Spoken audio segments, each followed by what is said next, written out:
अस्सलाम वालेकुम नाज़रीन, मैं हूं साजिद यूसुफ गखड़। आप देख रहे हैं हमारा चैनल मैथ्स अकाउंटेंसी। अभी तक आपने हमारा चैनल सब्सक्राइब नहीं किया, इसको सब्सक्राइब करें और बेल बटन पे पुश करें ताकि आइंदा हमारी अच्छी अच्छी वीडियोस आप तक पहुंच सकें। आज हम बात करेंगे बिज़नेस के ऑपरेटिंग फंक्शंस ऑफ बिज़नेस और operating functions of business. First of all, business के फंक्शंस क्या हैं, बिज़नेस क्या क्या जो फंक्शन है परफॉर्म करता है। पहला फंक्शन है प्रोडक्शन। बिज़नेस के अंदर जैसे फैक्ट्रीज़ को देखना या इंडस्ट्रीज़ को देखना है, जहाँ पर चीज़ों की प्रोडक्शन की जाती है, चीज़ें बनाई जाती हैं। मार्केट से रॉ मटेरियल परचेज़ किया जाता है, फिर उस रॉ मटेरियल को कटिंग करके, असम्बलिंग करके, मशीन के ज़रिए उनको मॉडिफाई करके और उससे हम कंप्लीट चीज़ बनाते हैं। कंप्लीट चीज़ बनाने के बाद सेलेबल प्रोडक्ट के अंदर उसको कन्वर्ट करने के बाद हम सेल पॉइंट्स के अंदर यानी मार्केट्स के अंदर उसको अपनी प्रोडक्ट को मार्केट्स के अंदर पहुँचा देते हैं ताकि ये हमारे कस्टमर्स तक पहुँच सकें और हमें अर्निंग हो सके। प्रोडक्शन बेसिकली फैक्ट्रीज़ के अंदर जैसा कि आपका फर्नीचर अगर प्रोड्यूस कर रहे हैं तो उसके लिए आप रॉ लकड़ी खरीदेंगे। लकड़ी को दरख्त की सूरत में आपको मिलेगी, उसको आरी के ज़रिए या मशीन के ज़रिए आपकी लेबर उसको कट करेगी। उसको कट करने के साथ उसको बाद में असम्बल करेगी। असम्बल करने के बाद उसकी पॉलिशिंग करेगी। पॉलिशिंग के साथ उसकी फिनिशिंग करने के बाद उसको कंप्लीट गुड के अंदर कन्वर्ट कर देगी। तो इसके अंदर आपका कॉस्ट ऑफ गुड्स सोल्ड का जो कॉस्ट, मटेरियल कॉस्ट भी शामिल हो जाती है, आपकी लेबर कॉस्ट भी शामिल हो जाती है, आपके फैक्ट्री के एक्सपेंसेस भी शामिल हो जाते हैं। उसके बाद जाके आपकी प्रोडक्ट कंप्लीट बनती है। प्रोडक्शन के बाद नेक्स्ट फंक्शन है परचेजेस। जैसे ट्रेडिंग बिज़नेस को देख लें या मर्चेंडाइजिंग बिज़नेस जो होते हैं, वहाँ पर वो बिज़नेस क्या काम करते हैं, वो होल सेल मार्केट का विज़िट करेंगे, वहाँ से बनी बनाई प्रोडक्ट्स जो है वो कम कीमत के ऊपर परचेज़ करेंगे। फॉर एग्ज़ाम्पल, जैसे आपकी खिलौनों की दुकान है तो आप होल सेल्स मार्केट जैसे लाहौर में चले जाएँ, शाह आलम मार्केट के अंदर, वहाँ से आप होल सेल पे जो सेल का खिलौना होता है, जिस तरह 100 रुपये सेल का खिलौना है, ये आपको 70 रुपीज़ और 65 रुपीज़ का आपको वहाँ से मिल जाता है। जो कॉस्ट डाल के आपको 80 रुपीज़ में आपके एरिया के अंदर ये कॉस्ट चेंज हो जाती है एरिया वाइज। आप फॉर एग्जांपल पिंडी में ला रहे हैं या पेशावर में लेके जा रहे हैं या फैसलाबाद लेके जा रहे हैं या और किसी भी सिटी में लेके जा रहे हैं, आपकी ट्रांसपोर्टेशन कॉस्ट इसमें डाल के आपकी वो कॉस्ट प्राइस उसकी चेंज हो जाती है। फॉर एग्जांपल, जैसे मैं लाहौर शाह आलम मार्केट से रावलपिंडी के लिए खिलौना लाता हूँ तो वहाँ से मुझे खिलौना 75 रुपीज़ का पड़ा। तो अभी पिंडी में लाते हुए हर खिलौने के ऊपर मुझे 5 रुपये की कॉस्ट पड़ गई, transportation cost. It's mean that आपका वो कॉस्ट प्राइस जो इसके अंदर ट्रांसपोर्टेशन भी आ गई या लोडिंग अनलोडिंग भी चार्जेस आ गए हैं, डायरेक्ट एक्सपेंसेस जो होते हैं आपके वो इसके अंदर आपने ऐड कर दिए हैं। तो ये खिलौना फॉर एग्जांपल आपको 80 रुपीज़ का पड़ गया, तो आपने अपने सेल पॉइंट पे इस खिलौने को 100 रुपीज़ का सेल किया तो हर खिलौने के ऊपर आपको 20 रुपीज़ का प्रॉफिट हुआ। तो यहाँ पर जो फंक्शन था वो है परचेजेस। तो परचेज़ आप होल सेल मार्केट से करते हैं। नेक्स्ट है जी सेल्स। नेक्स्ट फंक्शन, जब ये खिलौने आपकी शॉप पे आ गए तो आपने अपने कस्टमर्स को पहले तो डेकोरेट करके आपने शॉप पे लगाने हैं। इसकी डिफरेंट क्लासिफिकेशंस कर लेंगे, बड़े खिलौने, छोटे खिलौने, अट्रैक्टिव खिलौने वगैरह वगैरह। उसको आप अपने हिसाब से डेकोरेट करके अपनी शॉप के अंदर लगाएंगे ताकि आपका कस्टमर आपकी शॉप के अंदर जब विज़िट करता है तो वहाँ से वो ईज़िली उसको परचेज़ कर सके और आप उस चीज़ को ईज़िली सेल कर सकें।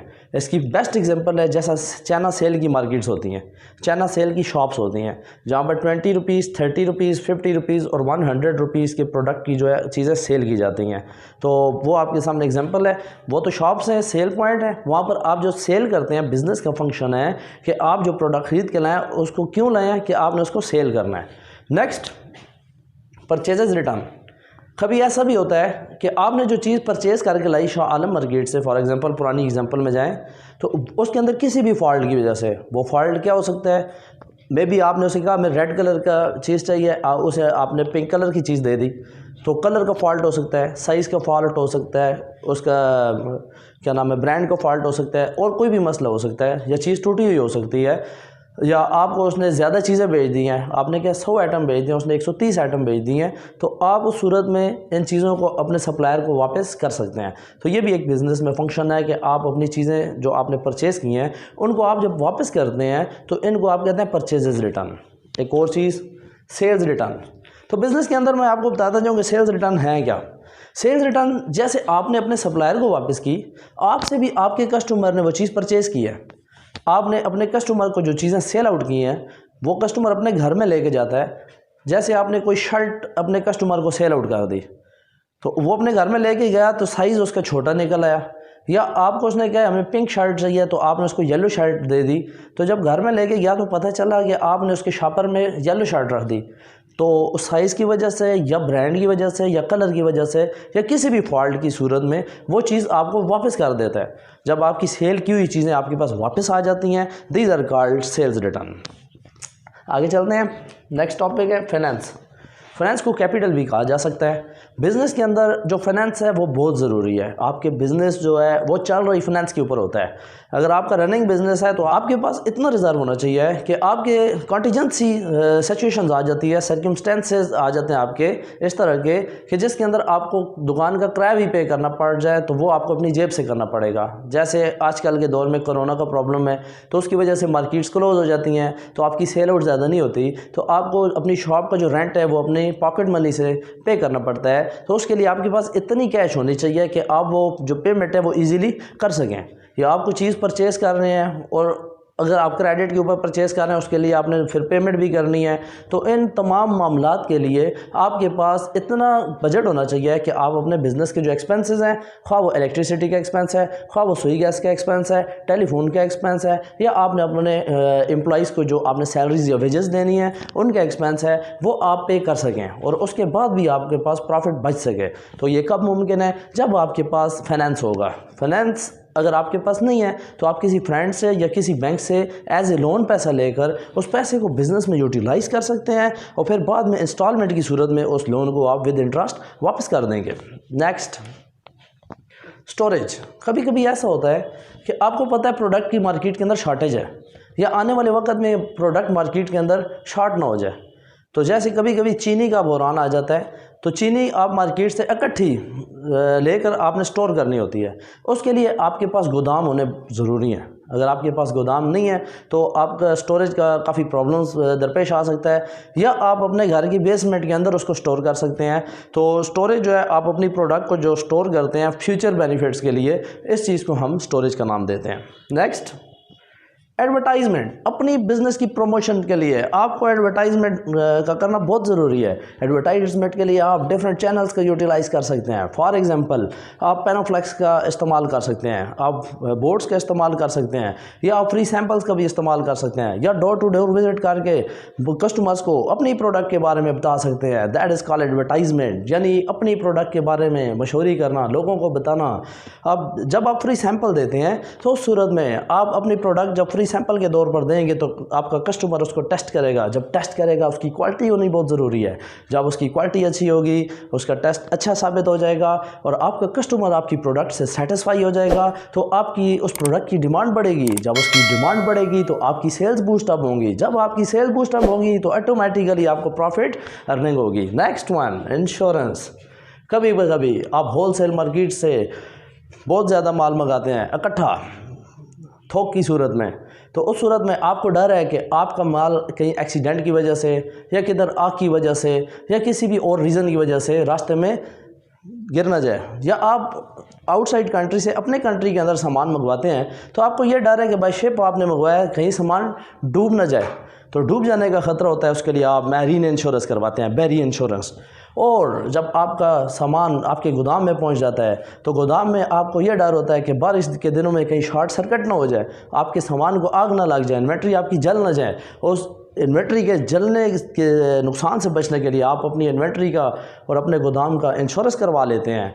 या आपका सामान एक सिटी से दूसरी सिटी में बाय ट्रक या बाय ट्रेलर आ रहा है, तो उस सूरत में आपको डर होता है कि आपके सामान एक्सीडेंट की वजह से नुकसान ना हो जाए। उस नुकसान से बचने के लिए आप इंश्योरेंस करवा लेते हैं। जो इंश्योरेंस होती है उर्दू में से बीमा कहते हैं। इंश्योरेंस कंपनी आपको इस चीज़ की श्योरिटी देते हैं। इंश्योरेंस के अलावा श्योरिटी से निकला है, तो इस चीज़ की श्योरिटी देते हैं, इस चीज़ की यकीन दहानी देते हैं कि आपके इतनी मालियत के सामान को अगर नुकसान हो गया तो इंश्योरेंस कंपनी उस सूरत में आपको नुकसान पे करेगी। लेकिन on the other hand side आप ये भी देखें कि इंश्योरेंस कंपनी क्यों भरेगी इसका नुकसान, क्योंकि इसके एवज़ वो आपसे इंश्योरेंस पॉलिसी मांग रही है। आप उनके पास इंश्योरेंस पॉलिसी कराएंगे और ईयरली बेसिस के ऊपर आपने उनको इंश्योरेंस प्रीमियम पे करनी है, इसलिए वो आपको इस चीज़ की श्योरिटी देते हैं, we will pay you insurance damages. No next point, transportation. Business के अंदर ट्रांसपोर्टेशन का बहुत बड़ा रोल है। फॉर एग्ज़ाम्पल, जैसे आपने लाहौर से सामान पिंडी मंगवाया, तो बाय ट्रक आएगा या बाय ट्रेलर आएगा, या आप अपनी कोई सुजुकी वगैरह या कोई छोटी गाड़ी वगैरह बुक करवा लेंगे, उसके अंदर आपने सामान लाना है। तो उसके लिए आपने पे क्या करना है जी, ट्रांसपोर्टेशन चार्जेस भी पे करने हैं और रास्ते में टोल टैक्सेस भी पे करने हैं। या बाय बिल्डी मंगवा रहे हैं तो आपने अड्डे को बिल्डी पे करनी है। On the other hand side, जब आपका सामान आपके पास पहुंच आया तो आपने उसे अनलोड करवाना है। अनलोड करवाने के बाद जब आप अपना सामान अनलोड करा चुके हैं तो ये सामान आपने अपने कभी कभी कस्टमर्स को भी उनके डोर स्टेप के ऊपर भेजना होता है। तो उसके लिए आप लोकल ट्रांसपोर्ट का इस्तेमाल करते हैं। उसके लिए छोटी सुजुकी भी हो सकती है या कोई हॉर्स एंड कार्ट्स का भी इंतज़ाम हो सकता है, उसके ज़रिए आप भेजते हैं। तो ट्रांसपोर्टेशन का आपने देख लिया जी, हर जगह के ऊपर जैसे आपका कस्टमर खुद आपकी शॉप पे आ गया तो वो भी सामान किसी ट्रांसपोर्ट के ज़रिए ही लेके जाएगा। तो ट्रांसपोर्टेशन का बिज़नेस के अंदर बहुत बड़ा किरदार अदा करता है। Next, research. जैसे आपकी प्रोडक्ट है, अगर आपने एक प्रोडक्ट बना लिया है तो उस प्रोडक्ट को, जैसे मैं शेविंग जेल का एक कोई शेविंग जेल बनाता हूँ, वाइट कलर में शेविंग जेल बना दिया मैंने, और उसके अंदर कोई एलोवेरा या कोई भी उसके अंदर परफ्यूम का मैंने टेस्ट दे दिया, तो एक जेल मेरा मार्केट के अंदर जब निकलेगा, 5-6 मंथ जब मार्केट के अंदर वो फैल जाएगा डिफरेंट सैलून्स के अंदर, तो उसके अंदर मैं चाहूँगा कि इसके अंदर कुछ चेंज आए। कैसी चेंज? मैं या तो उसका कलर चेंज कर दूंगा, येलो कलर करके लेमन फ्लेवर का मैं टेस्ट दे दूंगा, या मैं फिर उसे ग्रीन कलर करके ग्रीन कलर का शेड दे दूंगा, या पिंक कलर का शेड दे दूंगा। तो मेरी प्रोडक्ट थोड़ी डिफरेंट हो जाएगी। ये किस बेस पे हुआ? ये सर्च बेस पे हुआ।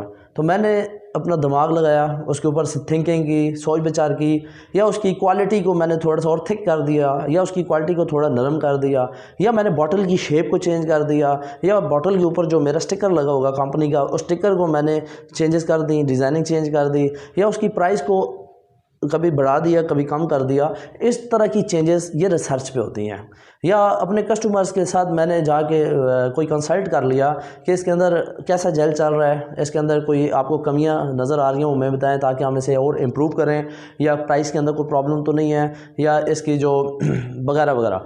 इस तरह की चीज़ों के ऊपर हम लोगों से डिस्कस करके, मज़ीद रिसर्च करके अपनी प्रोडक्ट को बेहतर बना सकते हैं। Next, accounting. बिज़नेस के अंदर अकाउंटिंग का भी बहुत बड़ा रोल है। जो बड़े बिजनेसेस होते हैं वो अकाउंटिंग का प्रॉपर अपना एक सॉफ्टवेयर बनवाते हैं, ज़ाती सॉफ्टवेयर। जैसे बड़े बड़े मेडिकल स्टोर्स हो गए हैं, जैसे मैं कहता हूँ XYZ मेडिकल स्टोर, तो उन्होंने अपना एक सॉफ्टवेयर बनवाया होगा। इसी तरह कोई प्रोडक्शन कंपनी है, या कोई सर्विस कंपनी है, या कोई ट्रेडिंग कंपनी है, या किसी भी तरह की कंपनी है, वो जो बड़े लेवल के ऊपर कंपनी है वो अपना सॉफ्टवेयर खुद बनवाएंगी। जो अपना सॉफ्टवेयर नहीं बनवा सकती वो डिफरेंट अकाउंटिंग सॉफ्टवेयर यूज़ करेंगी। जैसे 2-3 के मैं नाम बताता हूँ। एक सॉफ्टवेयर क्विक बुक है, एक सॉफ्टवेयर आपका पीस्ट्री है, एक सॉफ्टवेयर सैप है। तो ये 3 तरह के सॉफ्टवेयर मोस्टली तौर पर, जो आप दुबई चले जाएँ वहाँ पर जो प्राइवेट कंपनीज़ हैं वो मोस्टली तौर पर यही सॉफ्टवेयर यूज़ कर रहे हैं। और कोई चाहते हैं कि हम इनको यूज़ नहीं करना चाहते, हम अपना बनवाना चाहते हैं, वो अपना सॉफ्टवेयर जो है कंप्यूटर वाले जो लोग होते हैं इंजीनियर्स, उनसे वो सॉफ्टवेयर बनवा सकते हैं। तो अब उस सॉफ्टवेयर का कमाल क्या है, आपने जस्ट जनरल एंट्री डालनी है उसके अंदर। एक अकाउंट को इन करना है, एक अकाउंट को आउट करना है, यानी एक अकाउंट को डेबिट करना है, एक अकाउंट को क्रेडिट करना है। आगे उसकी जितने भी ट्रांसफ़र होगी, उसकी पोस्टिंग होगी लेजर के अंदर, या उसकी समराइजिंग जो होगी, या उसे वो इनकम्स बना रहा है, income statement, profit and loss account find out करने के लिए, या अपनी पोजीशन चेक करने के लिए वो बैलेंस शीट बना रहा है, तो वो ऑटोमेटिकली जस्ट 1 क्लिक से उसे उसका प्रिंट आउट बाहर निकाल के दे देगा। तो ये अकाउंटिंग के यहाँ पर उसका मुराद ये है कि अकाउंटिंग से हमें ये पता चलता है कि बिज़नेस के अंदर कितना पैसा इन्वेस्ट हुआ है, बिज़नेस में कितनी इनकम्स आई हैं, बिज़नेस में कितने एक्सपेंसेस हुए हैं, और बिज़नेस की इनकम से एक्सपेंसेस माइनस करने के बाद उसको कितना प्रॉफिट या लॉस हुआ है। अपना प्रॉफिट या लॉस चेक करने के लिए वो क्वार्टरली बेस पे भी चेक कर सकता है, सेमी एनुअली भी चेक कर सकता है, एनुअली भी चेक कर सकता है, या वो डेली बेस पे या वीकली बेस पे भी इसको चेकआउट कर सकता है। इस चीज़ को चेक करने के लिए उसे अकाउंटिंग सॉफ्टवेयर की ज़रूरत है, और अकाउंटिंग सॉफ्टवेयर को चलाने के लिए उसे अकाउंटेंट की ज़रूरत है। और अकाउंटेंट ट्रेन होना चाहिए, एक्सपीरियंस होना चाहिए, ताकि उसके जितने भी बिज़नेस के अकाउंट्स हैं वो मेंटेन किए जा सकें, और इसे पता हो कि पैसा कहाँ से आ रहा है और कैसे लग रहा है, और उसके साथ उसको चेकआउट करने के लिए वाउचर्स का भी होना बहुत ज़रूरी है। नेक्स्ट, पर्सनल या ड्राइंग्स। कभी कभी आपकी फॉर एग्जांपल करियाना की शॉप है, तो करियाना की शॉप के अंदर जो ऑनर बैठा हुआ है वो अपने घर के लिए सामान लेके जा सकता है, जैसे घी का डब्बा ले गया, चीनी ले गया, या कोई भी और छोटी मोटी जो घर के ज़रूरियात का सामान होती हैं, तो वो सामान वो लेके जा सकता है, लेकिन उसका भी प्रॉपर रिकॉर्ड्स रखा जाएगा बिज़नेस के अंदर कि वो घर के लिए लेके जा रहा है। उसको हम पर्सनल ड्रैंक्स के नाम से कहते हैं। हमें पता होना चाहिए मंथ के एंड के ऊपर या 6 मंथ के एंड पे या at the end of the year कि कारोबार का मालिक कारोबार से कितनी वैल्यू की चीज़ें लेके जा रहा है। Next function of business that is information.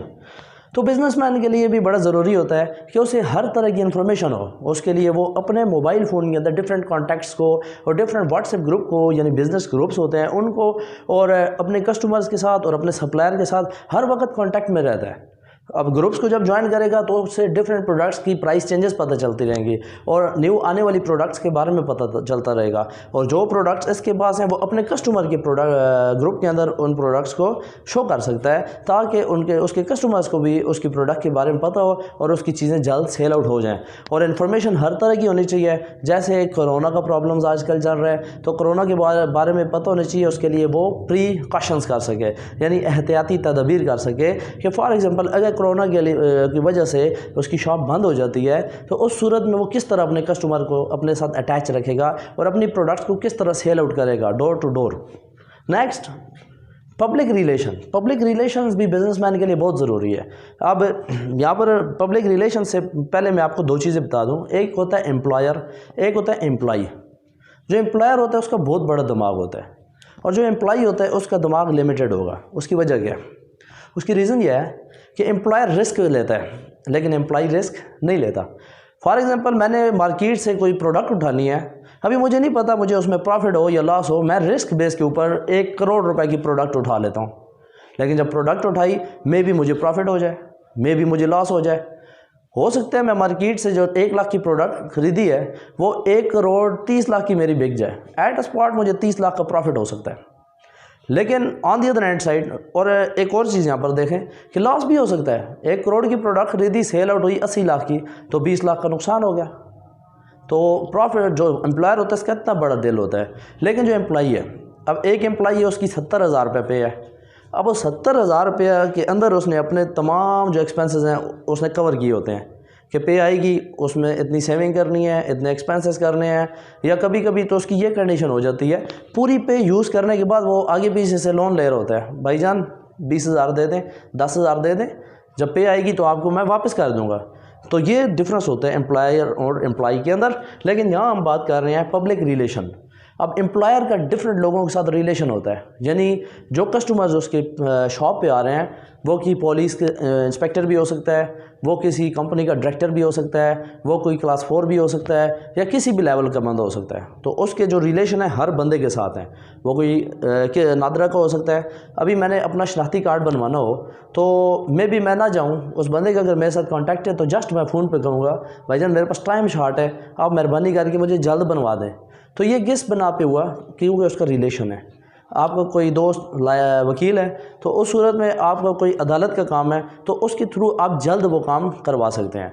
या आपका पुलिस स्टेशन में कोई काम पड़ गया है तो आपका दोस्त कोई पुलिस स्टेशन के अंदर है तो आप उसके थ्रू पुलिस का काम जल्द करवा सकते हैं। यानी बिज़नेस डीलिंग के अलावा आप जनरल पर्सनल लाइफ की जो चीज़ें हैं उनका भी उनसे बेनिफिट ले सकते हैं और कभी कभी ख़ुद भी बेनिफिट देना पड़ता है।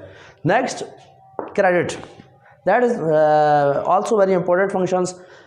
अब देखें कारोबार का जो सरमायादार है, जो मालिक है, फॉर एग्जांपल उसके पास 1.5 लाख रुपए है, लेकिन वो कहता है मैं 3 लाख से कारोबार स्टार्ट करना चाहता हूँ लेकिन मेरे पास 1.5 लाख है। उस सूरत में वो बैंक से या किसी फ्रेंड से उधार लेके उसको कारोबार में लगा सकता है। तो ये जो उधार पे लोन ले रहा है या उधार ले रहा है, ये क्रेडिट्स कहलाते हैं। ये थे फंक्शंस जो मैंने आपको बताया बिज़नेस के फंक्शंस। तो ये उम्मीद है कि हर बिज़नेसमैन के लिए भी हैं, बिज़नेस के टीचर्स के लिए भी हैं, बिज़नेस के स्टूडेंट्स के लिए भी हैं और जनरल पब्लिक के लिए भी है। आप सुने, आपको बहुत फ़ायदा होगा। अगर आज का लेक्चर आपको मेरा पसंद आया है, अच्छा लगा है और मेरे पॉइंट्स ने आपके इल्म के अंदर इजाफा हुआ है तो मेरे इस चैनल को सब्सक्राइब करें और बेल बटन के ऊपर क्लिक करें ताकि आइंदा आने वाले वक्त में भी मेरी अच्छी और कीमती वीडियोस और मेरी बिज़नेस के बारे में अच्छी राय आप तक पहुंच सकें और आपको भी फ़ायदा हो। Thank you very much.